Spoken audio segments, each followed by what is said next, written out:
In this video, I'm going to show you how to use mouse in Google Pixel. So if this video did helpful, please thumbs up and subscribe my channel. So let's show you from beginning. So to use a mouse on Google Pixel, you need a converter like this, type A to type C. Then you need a mouse, USB mouse.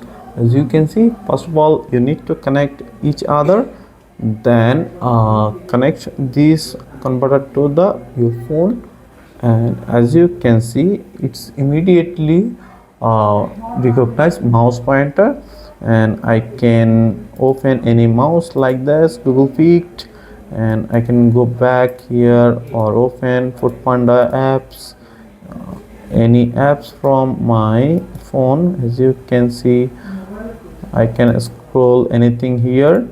So it's pretty easy to use mouse on Google Pixel, so you can use like that. So yeah, pretty much that's it. If you have any questions, please let me know in comments. If this video did helpful, please thumbs up and share my videos. See you on the next.